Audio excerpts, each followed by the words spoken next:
Assalamu alaikum. In this series of video, we are interested in finding out the primary and the secondary coil of this type of transformer. Okay. For this purpose, we were needing a multimeter, probably a digital multimeter, and I'm putting the range here in ohms, and you can put in simple ohms or maximum at kilo ohms. Okay. Let's start it. Okay. So these are the props, and let me check it.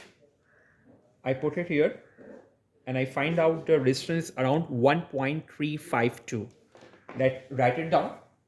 1.3 around 51 kilo ohms. Okay.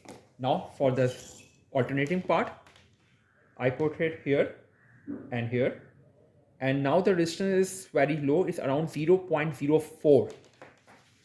0.04 kilo ohms. This means is around 40 ohms.